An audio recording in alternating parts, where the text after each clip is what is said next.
Hey guys, welcome to another Jafo Paints video. We are still cracking through the Massive Darkness ones. Today we've got a female dwarf for you. It is Zoe, the other Pit Fighter Berserker. Give you a quick look at her miniature. It's already been primed gray with Mechanicus Standard Gray. So, we'll kind of quick go over what we've got for plans for paint here. We'll do most of the red on our armor in Mephiston Red. All of the bone on the helmet, as well as her hair, will get done in Zandri Dust with a highlight of Ushabti bone. There it is there. For the hair, excuse me, for the hair, we're going to use Seraphim Sepia as a shade. For the bone, we'll use multiple coats of Agrax Earthshade. For all of the silver details, basing, we'll use Lead Belcher. And then we'll highlight with a Runefang Steel to give it that little bit of sheen. We'll use our ever-popular Null Oil as our just darkening agent. We'll do that over all the red, over pretty much everything. Over her cloak, we're going to actually use the Mechanicus Gray that is there. We're going to ink that black, and then we're going to highlight with Eshin Gray. All of their weapons seem to have that gold tinge, so we'll use Retributor Armor as our gold for that. And I don't have, because there it is, forgot an ink. We're going to use our two-part combination, Bugman's Glow and Cadian Flesh Tone with a Reikland Flesh Shade wash to go over that. So, not as many pots as before, but still quite a few. So, we are going to start with, I don't know, let me see what we want to start with here. Always want to start with some of your bigger details. So, you know what? I think we're going to get it out of the way. We're going to actually ink her, the lower part of her dress there, the cloak. So, using our small layer brush, so we got control. We're just going to go right over the top of this with our Null Oil. So we can get some good control, good colors, and this will start drying while we're working on our next tones. Oh, and I see she's got leather pouches, so let's get our ever-popular XV88 out of our bin so that we can do our leather. At least do leather our way. So we're just going to use the Null Oil here real quick. Cover up all of the cloak. If you sploosh a little bit of it, don't worry, we're going to cover that up with other things anyway. You just want to make sure that you're not pooling anywhere that you don't want it to be. You want to make sure you have good control over your inks so that you know exactly how this is going to turn out. There we go. Like I said, real quick, take you a minute or two, spread some blackish ink over that. Make sure you get it on the underside here.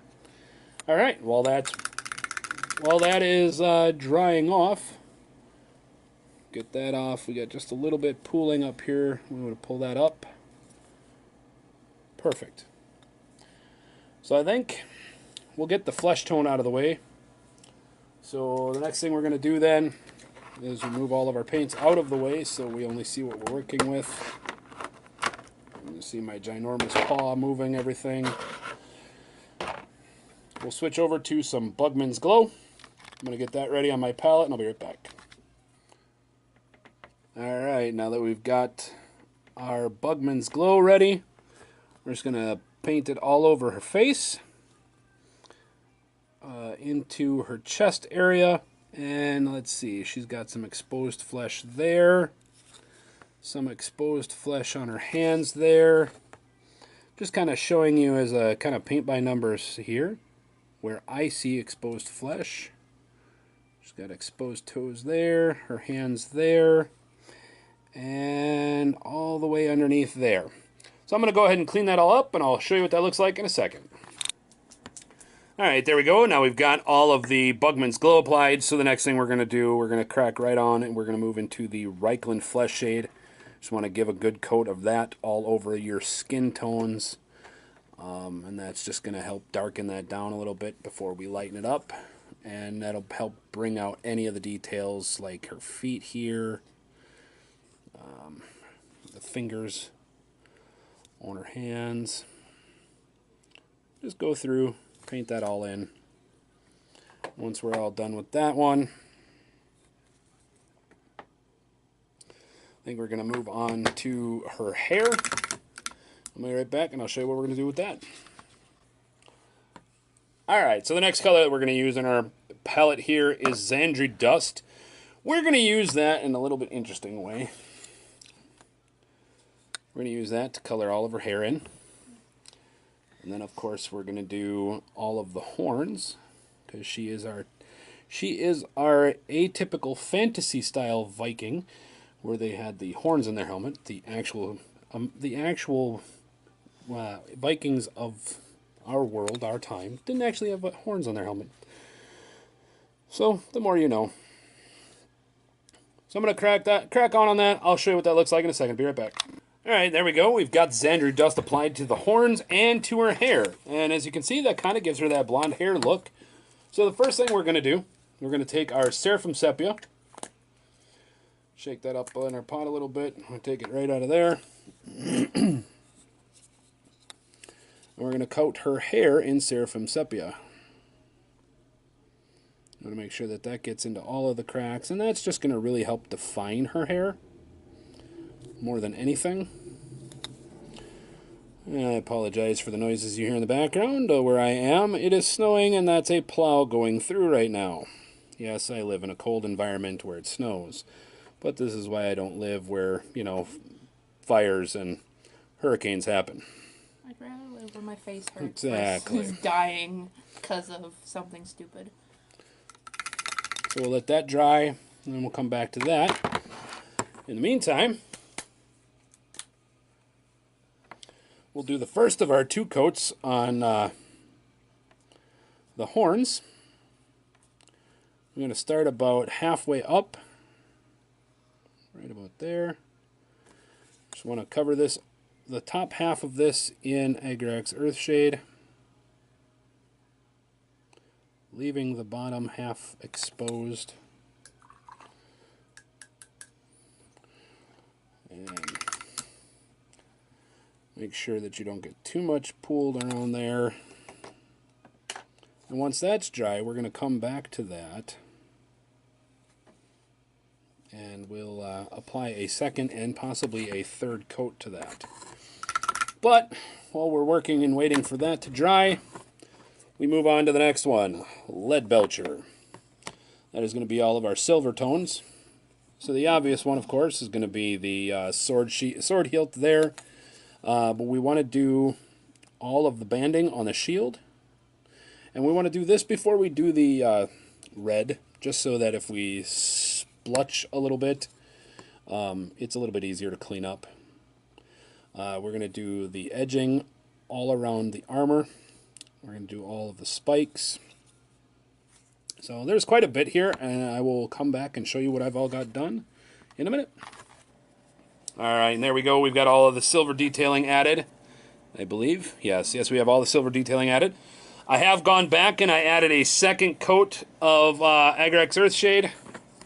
And since that looks like it's already dried, we're going to add one more coat just to the very tips. Just going to put it right on the tip of this.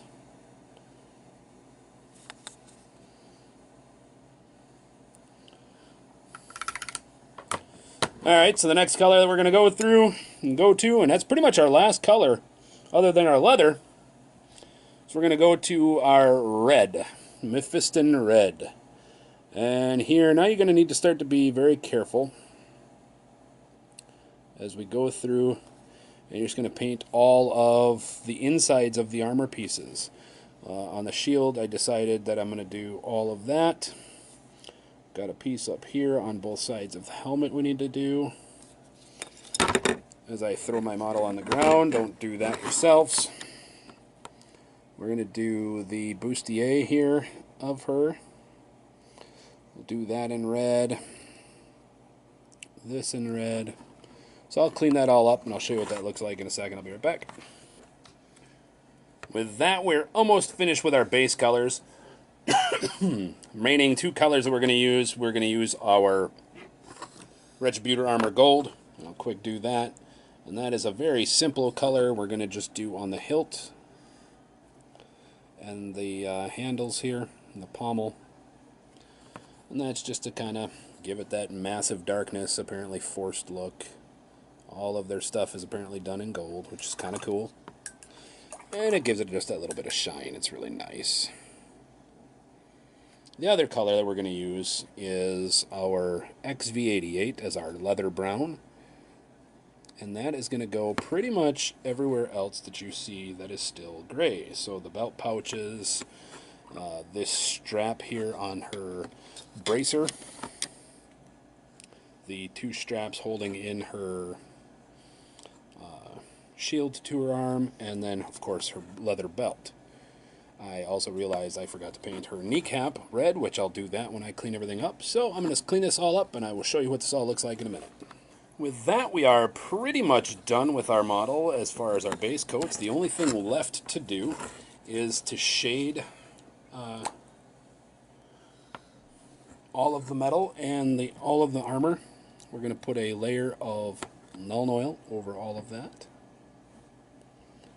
Make sure you've got control over everything that you're doing, because you don't want to get this mixed up too much with everything else.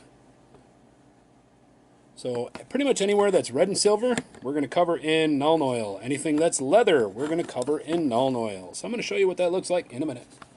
Alright, with that, you have yourself a wonderful looking model. Now again, remember, you're going to see it at about that distance. So that'll bring some high definition to your tabletop. But of course, that is not the Jafo way. We will now begin our highlighting. I think we're going to start with the spot we started first, so we're going to work on that cloak. We're going to use our Eshin Gray, which is a dark gray. And you just want to paint in the folds. And I don't like that gray. That gray is way too dark, so let's get us a little bit lighter gray here. Let's try Storm Vermin Fur. Let's see what happens when we use that.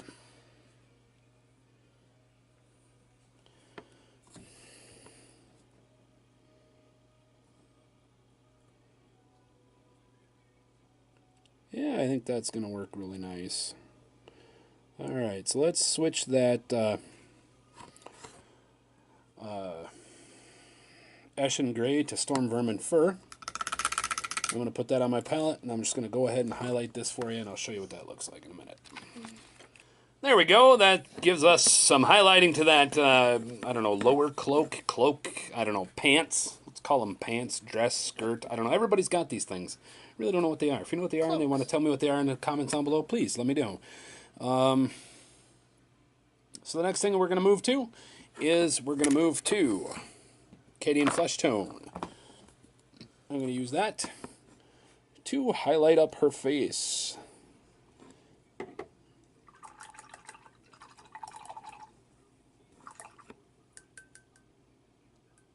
So I'm going to just keep cracking on that. I know it looks like crap right now, but don't worry, I'll clean it up. I'll make it look better. Be right back. Alright, with that, we've got our, I'm sorry for this, our scary looking dwarf. I've also gone ahead and done up her eyes. This face as a whole actually scares the living crap out of me, because it was just not drawn very well on here. But I did take some pink horror, gave her, I guess, I don't know, pink lips.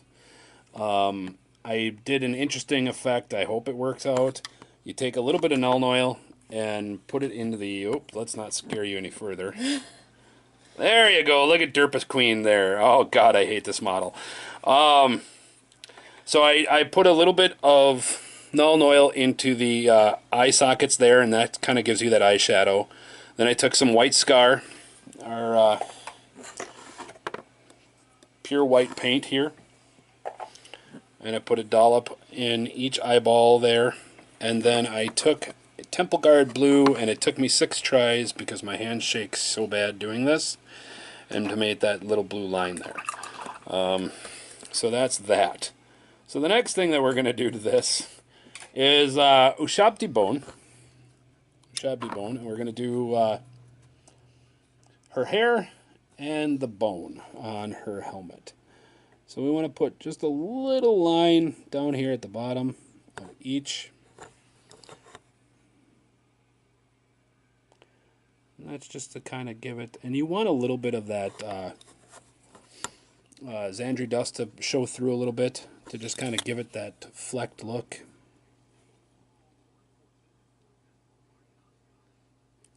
So we're going to do that. And then down her hair, we just kind of want to highlight the strands, which we'll do with the edges of our brush. And that's just to bring that light up a little bit. This could also be done with dry brushing, but you do need to be a lot more careful, as you don't want to get any of it on anything else. So I'll clean that up and I'll show you what that looks like in a second. And with that, our creepy dwarf is almost done.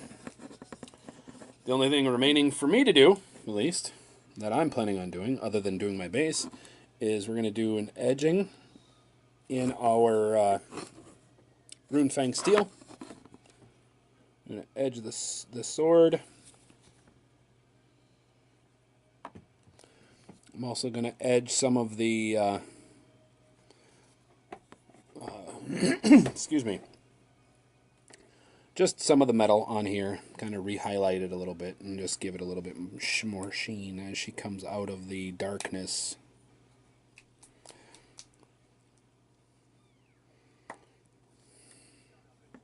But we're pretty much done here with this miniature. Once again, I completely despise doing faces, and I despise doing human flesh.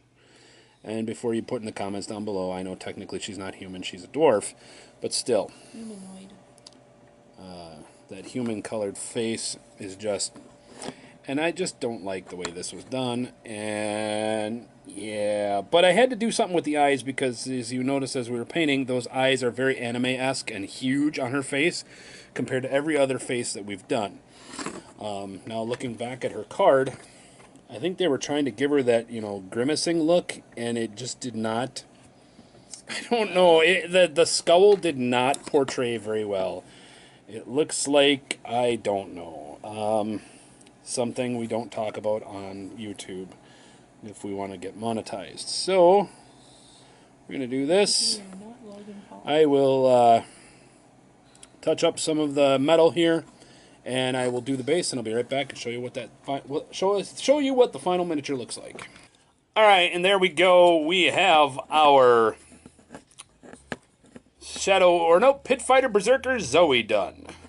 I'll turn over this way, and we'll kind of give you that distance look. That's the distance you're going to see her at on the tabletop. So, I don't know. My biggest complaint, as I've stated already, is I think the face was sculpted crappily. It doesn't matter what I did to it. It's just no amount of paint I think will help that. And if you guys find somebody else's video who did do the face right and proves me wrong, please do. This was the first time for me to do blonde hair, and I really like the way that turned out. I think that looks really nice. As always, I've gone in and just kind of touched up the bags, lightened them up just a little bit. And we painted our base in Dawnstone, as I have all of my guys.